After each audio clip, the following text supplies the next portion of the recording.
अस्सलामुअलैकुम। मेरा नाम हक नवाज़ है और मैं इस वक्त अलसफ़ा मार्बल चकवाल से आपसे मुखातिब हूँ। हम आपको आज अपने फूल पत्ती वाले सेक्शन में दोबारा खुशामदीद कहते हैं। आज हम आपसे शेयर करेंगे कि ये मुख्तलिफ हमारे इक़साम के पैनल्स जो फ्लोरिंग में यूज़ होते हैं, आम अल्फाज में उन्हें हम फूल कह सकते हैं कि फर्शी फूल, ये कैसे बनते हैं। तो आइए हम आपको दिखाते हैं कि ये फूल कैसे बनते हैं। फूल दो तरह के होते हैं। एक फूल वो होते हैं जिसे हम ज्योमेट्रिक कटिंग कहते हैं, जो कि हम मशीन पर काट लेते हैं। वो हम आपको बने हुए फूल दिखा देंगे। वो कटा हुआ माल मशीन पे होता है और उसको हमने सिर्फ यहाँ असम्बल करना होता है। और एक फूल होता है क्लासिक। ये क्लासिक फूल जो हाथ से तराश खराश कर उनको एक ख़ास शक्ल में दिया जाता है, फूल पत्ती बनाई जाती है। तो वो कैसे तैयार होता है, ये एक मुश्किल अमल है। इसके लिए कारीगर का बहुत अच्छा समझदार होना बहुत ज़रूरी है। आए हम आपको दिखाते हैं ये फूल कैसे तैयार होते हैं। अब फूल के दरमियान मुख्तलिफ़ किस्म की जो चीज़ें ज़रूरत होती हैं उसको कारीगर पहले मार्क कर लेता है। इससे हम कंपोजिंग ये कंपोज हो चुका है और उसके बाद अब इसकी ड्राइंग बनाई जा रही है पत्थर के ऊपर। इसको ये आपने देखा कि ये चीज़ पत्थर पे आ गई है। अब इसकी कटिंग कारीगर करेंगे।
आपने देखा कि इस पीस को काटा कारीगर ने और आपके सामने इसको तैयार कर दिया। इसी तरह बाकी के डिज़ाइन भी कार कर अभी तैयार कर लिए जाएंगे।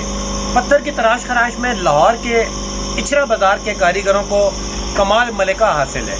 हमारे पास जो कारीगर लगे हुए हैं सदीक चौहान साहब, इनका ताल्लुक भी लाहौर की इचरा बाज़ार से है।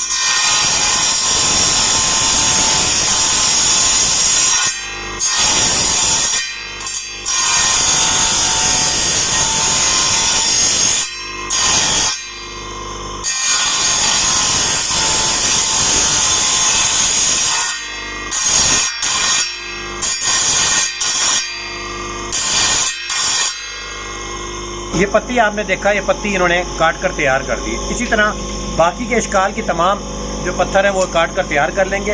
अब उसके बाद असम्बलिंग का प्रोसेस है। अब असम्बलिंग करेंगे।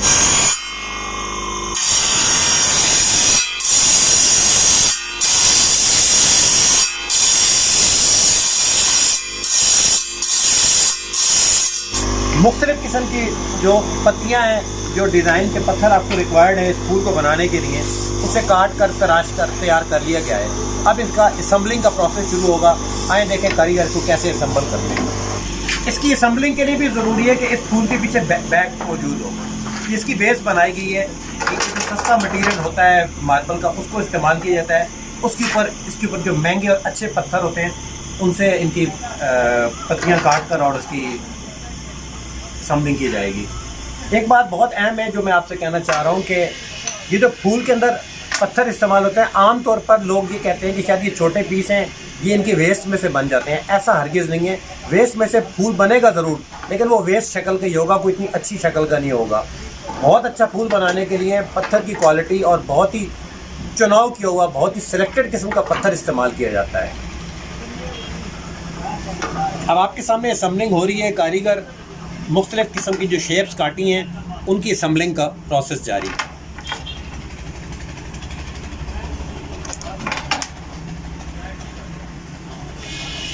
अब ये फूल की असम्बलिंग तकरीबन मुकम्मल हो चुकी है। अब इसके अंदर बाकी काम इसकी फिलिंग का है।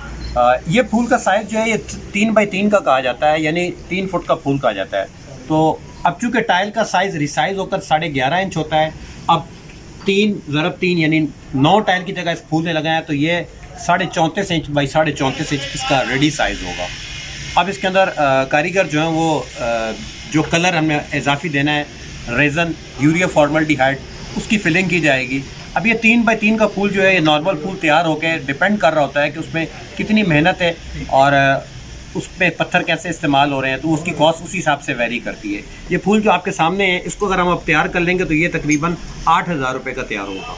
फूल के रिमेनिंग हिस्से के लिए जहाँ जो जगह खाली हैं वहाँ किसी मखसूस कलर की फिलिंग की जाएगी। इस कलर के लिए यूरिया फॉर्मल्डिहाइड रेज़न इस्तेमाल किया जाता है। इसकी क्वालिटी बहुत मैटर करती है, ठीक है। इसको आपके सामने कारीगर तैयार कर रहा है।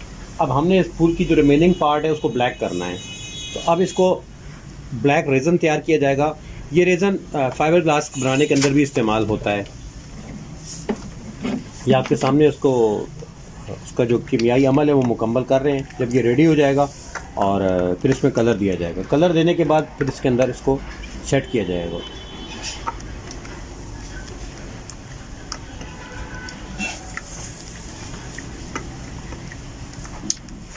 सदीक चौहान साहब, आपको ये काम करते हुए कितना अर्सा हो गया है? ज़रा इधर थोड़ी चेहरा दिखाएं ना अपना हमें। जी भाई, मुझे तकरीबन 25-30 साल हो गए हैं इस काम में। ठीक है। प्रॉपर आप भी लाहौर इचरा? जी, इचरा लाहौर, शाहजमाल के पास। तो ये कलर डाला जा रहा है, इसको अब कलर डाला है कि इसको हमारी रिक्वायरमेंट है कि इस कलर का जो बेस है वो हमें ब्लैक नज़र आए, तो इसमें ब्लैक कलर दिया गया है। आपने अक्सर YouTube पर वीडियोस देखी होंगी जिसमें वो लकड़ी के मुख्तलिफ़ किस्म के पीसेस के दरमियान डिफरेंट कलर के रेज़न भरकर उसको टेबल टॉप तैयार करते हैं। सेम वो यही मटेरियल होता है, लेकिन उनकी और उनकी क्वालिटी का फ़र्क होता है। वो फिर जो बहुत ही ट्रांसपेरेंट और बहुत ही अच्छी क्वालिटी का होता है, फिर वो इंतहाई एक्सपेंसिव होता है। अब इसको हमने उस हद तक बनाना होता है कि इसकी कॉस्ट भी बरकरार रहे और ये मौसमी असरात से ख़राब भी ना हो। पार्ट तैयार हो गया है। अब ये कभी नहीं जमेगा जब तक इसके अंदर इसका बी पार्ट, इसका हार्डनर ना डाला जाएगा। ये इसका सेटिंग मटेरियल है, इसके बगैर ये अब इसमें को ऐड कर दिया गया है, तो अब इसके बाद इसने जम जाना है। और इसको जमने का भी प्रोसेस ये है कि जमना तो फ़ौरन शुरू हो जाएगा, लेकिन ओवरनाइट इसको सेट होने के लिए छोड़ा जाता है। एक ओवरनाइट इसको अगर हम छोड़ दें तो ये प्रॉपर हार्डनेस ले लेता है। उसके बाद ये पीस जो है, पैनल जो है, ये पॉलिश पे चला जाएगा। इस पैनल की फिलिंग करने से कब इस पैनल को बैलेंस किया गया है ताकि इसके अंदर जब ये केमिकल डाला जाएगा तो ये कहीं और से निकल ना जाए। इसको लेवल किया जाता है। इसको पहले कारीगर लेवल कर चुका है, अब इसकी फिलिंग का अमल शुरू हो गया है। ये आपने YouTube पर अक्सर वीडियोस देखी होंगी, वो टेबल टॉप बनाते हैं, ठीक है। सेम वही प्रोसेस है, इसमें भी वही रेज़न डाला जाता है मखसूस कलर देके। अब हमारी रिक्वायरमेंट थी कि इसको हमने ब्लैक करना है, तो ये ब्लैक में बनाया गया है। 15 से 20 मिनट बाद ये जमना शुरू हो जाएगा, लेकिन इसको पूरी तरह सेट होने के लिए एक ओवरनाइट चाहिए। तो इसको हम एक ओवरनाइट छोड़ देंगे और उसके बाद इसको हम फिर पॉलिश कर लेंगे, तो ये फूल तैयार हो जाएगा हमारा।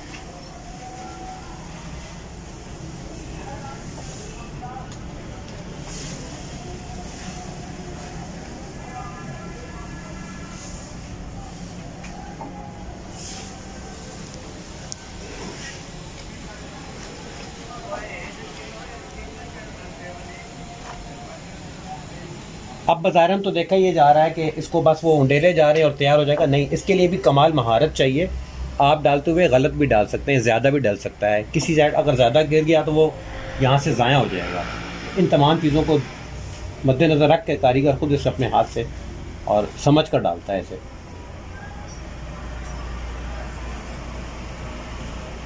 ये जो रेज़न है ये कपड़ों के लिए और स्किन के लिए ख़तरनाक है। लग जाए कपड़ों पर तो ये फिर उतरता नहीं है, उसका असर नहीं जाता, वो जगह ख़राब हो जाती है, वो कपड़ा ख़राब हो जाता है। लिहाजा इसको लगाते हुए बहुत ध्यान रखा जाता है कि इस पर हमारे हाथ टच ना हो या हमारे कपड़ों से ना टकरा जाए। अगर ये कपड़ों से टकरा जाए तो इसकी सफाई ज़रा तकरीबन नामुमकिन होती है।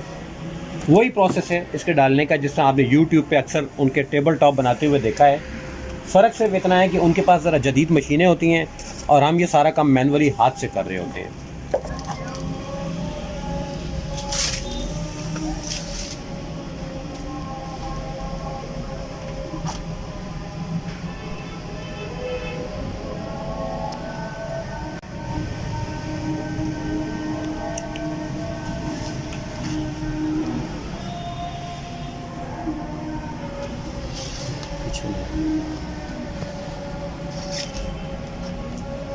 थोड़ी देर में इस केमिकल के अंदर क्लॉटिंग शुरू हो जाएगी, इसने जमना शुरू कर देना है। लेकिन इसको पूरी तरह सेट होने के लिए एक ओवरनाइट हम इसको छोड़ देते हैं। कल मॉर्निंग अगर हम इसको चाहें तो इसको हम बआसानी पॉलिश मशीन पे जाके इसको पॉलिश कर सकते हैं।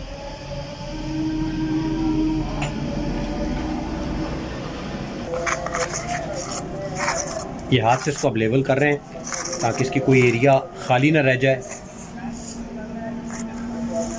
और जो ऊपर एक्सेस डला हुआ हो वो वहाँ से हटाकर उन जगहों पे पहुँचा दिया जाए जो जगह इन्हें खाली महसूस हो रही है।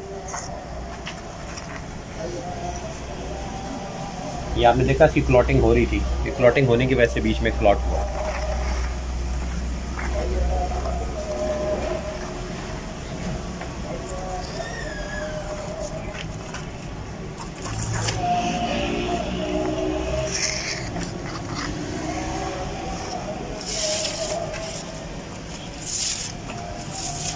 ये आलमोस्ट 3x3 का पैनल मुकम्मल तौर पर तैयार हो चुका है। अब इसको सिर्फ सेटिंग टाइम देना है, ये सुबह तक सूखेगा और उसके बाद हमने इसको पॉलिश कर लेना है। उसके बाद ये पॉलिश होकर, अच्छा इसको पॉलिश करना ज़रूरी नहीं है, इसको आप डायरेक्ट फ़र्श पे लगा दें और बाकी रिमेनिंग जो मार्बल लगना है उसके साथ भी आप इसको पॉलिश कर सकते हैं। कोई ज़रूरी नहीं है कि इसको आप पॉलिश करके लेके जाएँ, लेकिन इसको डेमो के लिए, डेमोस्ट्रेशन के लिए गाहक को कैसा नज़र आएगा इसको हम लाजमी पॉलिश करके रख लेंगे। इसका जो भी क्लाइंट आएगा, हमारा कस्टमर होगा, जब देखना चाहेगा तो उसको इस हालत में देख के जज नहीं कर पाएगा कि ये क्या चीज़ बना है। लिहाजा इसका पॉलिश करना हमारे लिए ज़रूरी है। ये आपके सामने इसकी फिलिंग हो गई है और इसको अब हम ओवरनाइट छोड़ देंगे ताकि सुबह तक ये सूख जाए।